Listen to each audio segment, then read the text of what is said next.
Yay, let's try my new telescope. Okay guys, so I'm really excited. So today, as you can see, we have some sun. We will have a really clear night and very nice seeing conditions.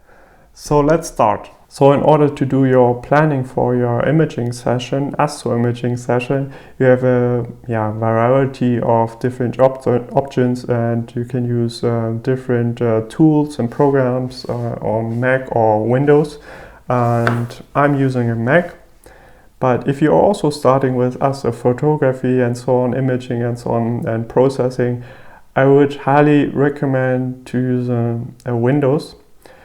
It's not about saying Windows is better, Mac is better, or some kind of this discussion. It's also possible, of course, to do many things with your Mac.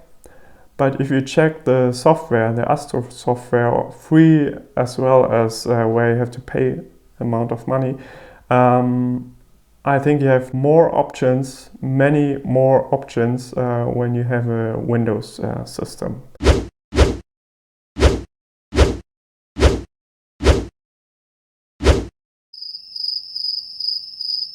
The main goal for this night will be the moon.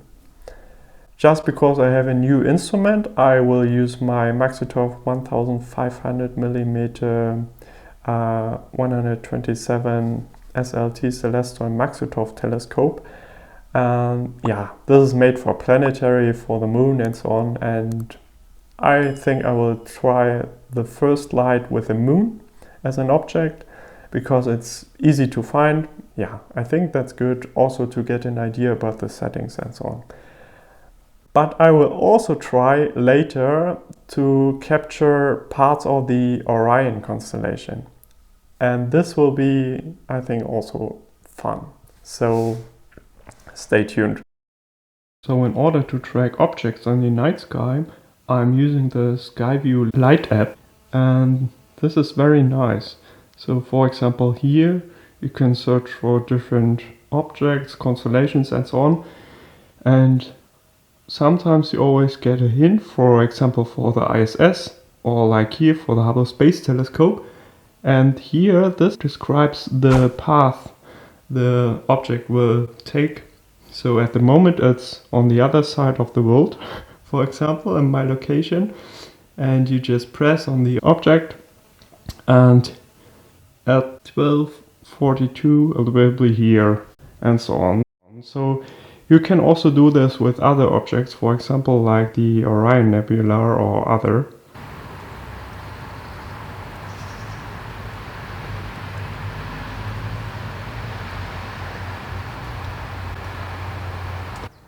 I don't know if you can see this, but at 6 p.m. for example, the central star in the Orion belt would be here, going right through my kitchen.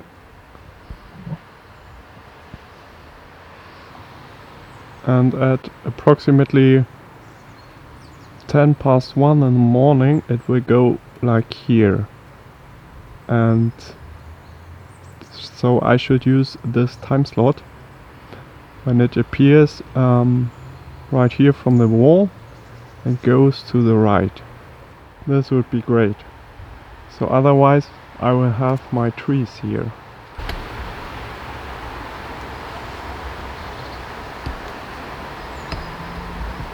Okay, so let's do some planning for the first light for this instrument. As I said before, you can use the app, and this is very useful if you want to know where an object, a stellar object, deep sky object, will be in the sky at a certain time point. Okay, let's do the planning for the Orion constellation I want to image. So now I know that this constellation will be visible from my position, from my backyard, at approximately 1:10 in the morning. And as I said before, I know that my 1500 millimeter focal length instrument will not cover the complete Orion constellation, so only a part of it, because it has a big magnification. And to get an idea about how big a constellation or a deep sky object or a planet or something will appear or will look in your field of view using a camera or a telescope or something, you can use, for example, Stellarium. As I said before, the constellation will be in the southeast at 10 past 1 in the morning, for example. So let's open Stellarium and jump to 1 in the morning and in the southeast. Okay. I would hope I had such a nice clear sky today. So, okay, so there's Orion here, that's a belt, and here's the Orion Nebula. And let's go to 10 past 1 in the morning.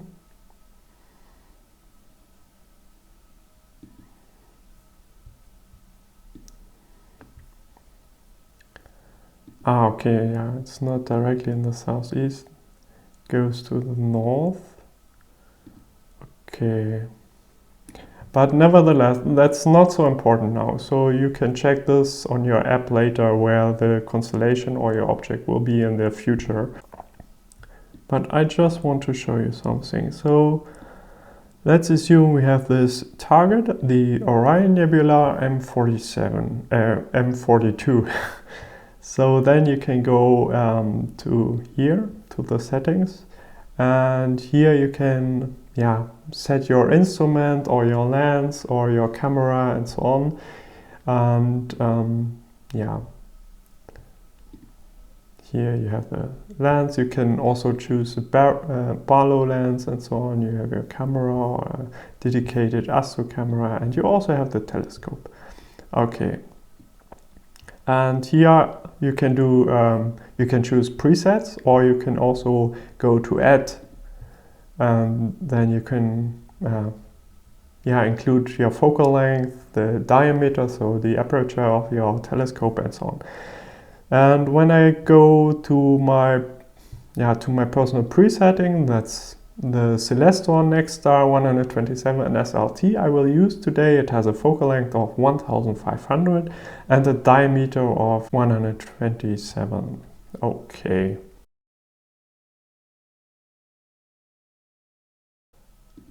Okay, now I did my settings and I selected the telescope.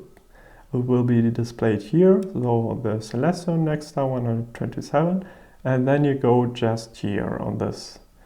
You press here. And now you've got an idea of what will you see when you look through your telescope or your camera or whatever you set here.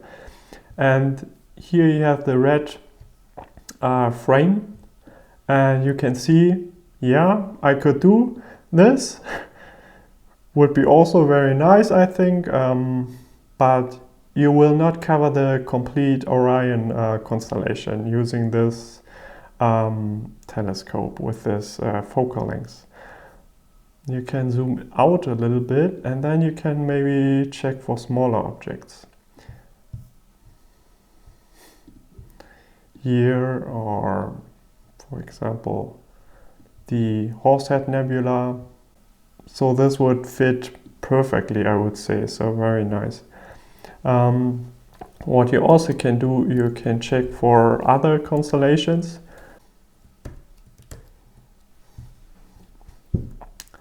So let's say we have the Ring Nebula, for example.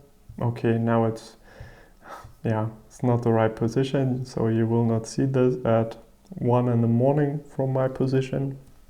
And let's check for Andromeda Galaxy. So the Andromeda Galaxy, for example, will also not fit in your frame or in the field of view. So it's too big. I think, sure. I mean, that's a personal opinion, personal taste and so on. Personally, I think, of course, it's very nice and looks very nice when you have the complete Orion Nebula in your field of view, or Andromeda or so. But maybe you also want to see some highlights or something. So let's say you want to cover these dust lanes, or maybe only the core of the Andromeda galaxy, or let's say whatever, or you do some mosaics. So you can do several images here along this axis and whatever you want. So, but when we come back to M42, so I think I know this instrument is not, it's not really well suited for deep sky objects, because you don't have a parallactic mounting here on this telescope. And with 1500 millimeter focal length, it's you have a too high magnification, and as you can see, only smaller objects, or apparent smaller objects, will fit in this thing. But yeah, so I will try this. And another thing I also want to check is the moon. Okay, perfect. I would say that's perfect. It fits perfectly. I did not choose any eyepiece here because I will choose my camera for imaging, but yeah, I think I will also look through an eyepiece, maybe just to see, and yeah, very nice. So in principle, there are different platforms, programs, and so on you can use for planning your deep sky imaging or stellar astro imaging session, of course. And this one I will show you here is only one example, right? So maybe next time I will show you another solution for this. Okay, so now you know where your deep sky object will be. You know when it will be there. You maybe now get an idea of if it's too big for your telescope or for your lens or so on. It's also very good to check the weather again, of course. So now it's 2 p.m. and I still have enough time to further planning, or maybe to charge my batteries and so on. Let's wait for the evening and for the night and hope for clear skies. Okay guys, so now the sun disappeared, it's behind this building now, and now I can align this scope or this finder with my actual telescope. And you know, for safety reasons, never look into the sun with your optical instrument, whatever optical instrument. So when you do this alignment and you have bad luck, maybe suddenly you look into the sun and or even some reflections or something. So I would wait until sunset or the sun disappeared behind any building or something, and you still have enough light to do your alignment, which I will do now. And since I have many trees here, I think I will do the alignment to the top point of this tree here, because I have no real, I have no antenna or rooftop or something. So I think I will try to align my telescope and the finder to the very top of this tree here.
Okay, seeing conditions last night were really great. So clear skies and no clouds, cold temperatures, no wind and so on. Great. So this telescope here had its first light and it worked very well. I just want to mention a few points I recognized and yeah, maybe some tips and tricks. So first I want to speak about some issues. In principle, it's very good for focusing to use a Batinov mask. And when you're doing this with a bright star, you will get pattern like this.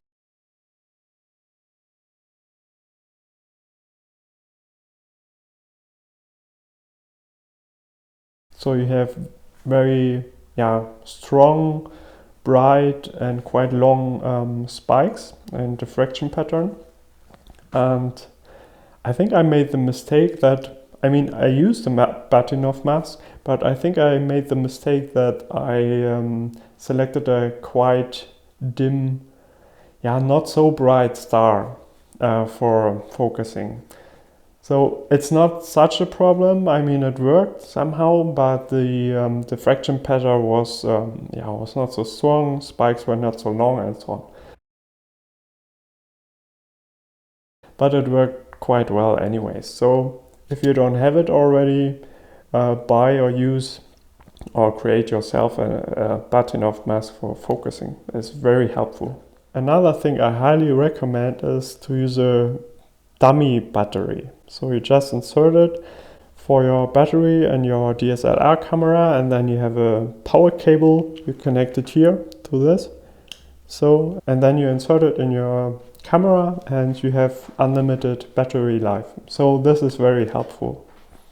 And then there was another really big problem. I mean, I solved it in the end, but it was a problem when I did it. So the thing is, when you remove the lens of this camera, of this DSLR camera, and maybe also other DSLR cameras, the shutter will not open and close anymore. So the functionality of the shutter, at least using my Canon EOS M50 camera, is combined with the use of a lens. So first I had to find in the internet the right options to have a shutter release without a lens. And I will show you here how this works with my Canon EOS M50 camera. For me personally, there was a hidden menu. So what you do is you change the subparts and the register. You go to this mode. So setup mode, then there's a custom functions CFN, this one, and you select it. And then you see different submenus from 1, 2, 4, 5, and you go to the third. And there you can find release shutter without lens, and this is the important one. And there you set enable, and I think this is really helpful because I mean, I watched some YouTube videos and so on, and there was never a topic like this, that maybe your shutter will not work without a lens. So maybe it helps you. And then there's a third point I want to mention here, problem. So in general, you turn your telescope on and then you do alignment, star alignment. You can use 1, 2 or 3 stars, and I selected 3 stars alignment. And the thing is, you select stars which are maybe very, let's say on the left hand side in the sky and one on the right hand side, and then maybe a middle star in the middle. And this worked very well. What you should not do, this is also written in the manual, you should not select stars which are on the very top in the zenith or on the horizon. But the alignment worked very well.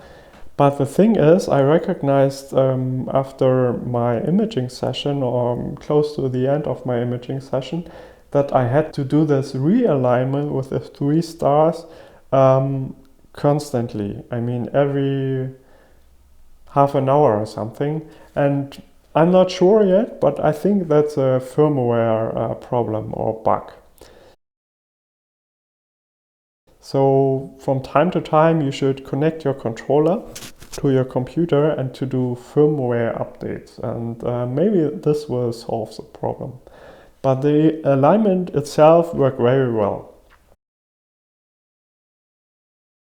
So first you do the alignment with 1, 2 or 3 stars. Very nice. So if you can see, your object is not right in the middle of your field of view or in the telescope when you look through it, or your camera. You can do a synchronization of your alignment. So what you do is you go back, there's a sync option, and you press OK, and then you can center your object, and then you can press enter or align again, and then it's realigned.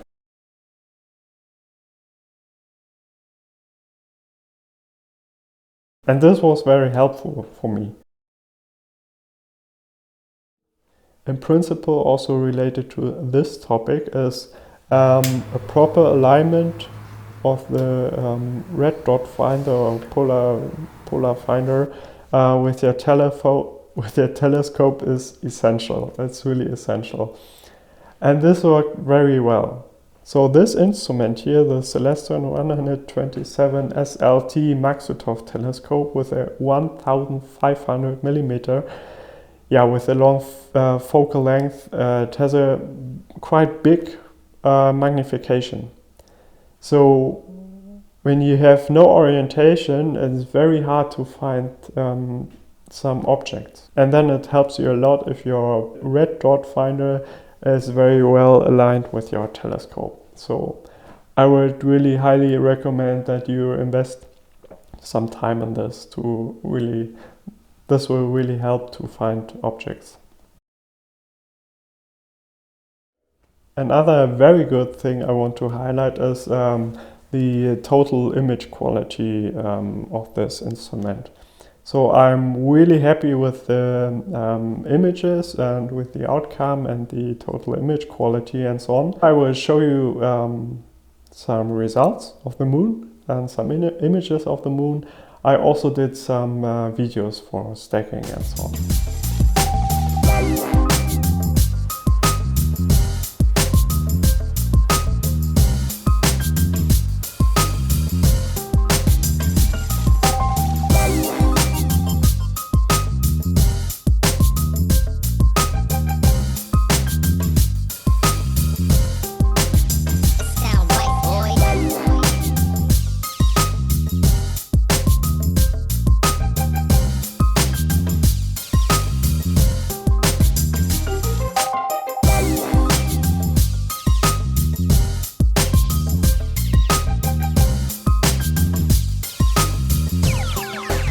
It sound right, boys.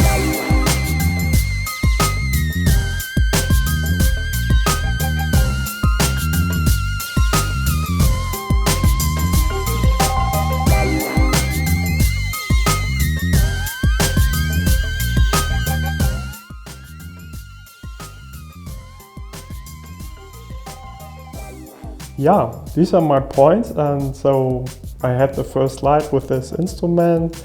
I could accomplish my main goal. It was to make a quite nice picture of the moon. So in total I'm very happy with this instrument, and I really recommend it for planets and the moon. And yeah, I hope this was helpful for you, and yeah, maybe subscribe to my channel not to miss new content, and see you next time. Clear skies.